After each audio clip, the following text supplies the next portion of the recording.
is looking after parents exclusive for sons? If the husband or in-laws of the daughters do not permit them to bring their parents at the daughter's home, what should the daughters do? Can they go against their husband's will and bring home their mother if sons are unwilling to keep their old mother? Abrar, the responsibility of the parents is not exclusive to a gender. It is to be shared equally by all their offspring. So if I have 3 boys and 3 girls, when I'm old, I am not the responsibility of my eldest son, as so many families think.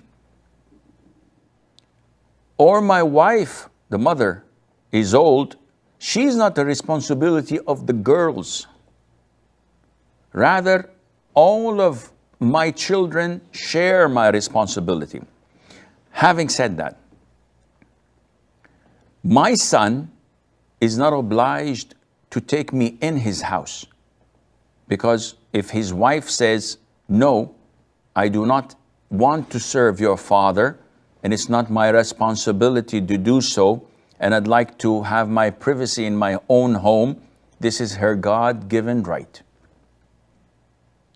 As for the daughters, if my wife says, I'd like to bring my mother to live with us, she's old, she's senile, and she needs people to take care of her, it is my God-given right to say, no, this is my house, I'm the man of the house, I do not allow you to do so because I don't want anyone in my house. Now, is this the ideal thing? No, of course not. If I, as a husband, if my wife says this, I would say, definitely she's more than welcome to stay for 10 years. Your mother is my mother. Let her come in. But people differ. And I cannot blame someone for demanding his own right. So as a girl, as a wife, you have no right in allowing or admitting anyone to enter your husband's house without his permission, let alone stay long term. He has all the right to do so. Now, your in-laws have no say in this, but most likely you are living in their homes. So again, you cannot do that without their permission. And most likely they would not permit this because you're living with them. So how would they introduce someone who's non-mahram to them and a total stranger and a burden to their house? This is not logical. Having said that, the responsibility lies among them all. They should contribute financially to get a decent home for their parents, for the mother, for the father, with an adequate servant that would serve them, take care of them to the best of their ability. Now, this is a shared responsibility, but let us assume that the 3 boys are evil. They're not willing to contribute a penny, and they're not willing to take care of their old father or mother. And the 3 girls are also poor. They're dependent on their husbands, and their husbands are not approving of them to move in or to take in their mother-in-law, for example. So now the mother is stranded. No one is taking care of her financially, and no one is helping her, and she needs help. What to do?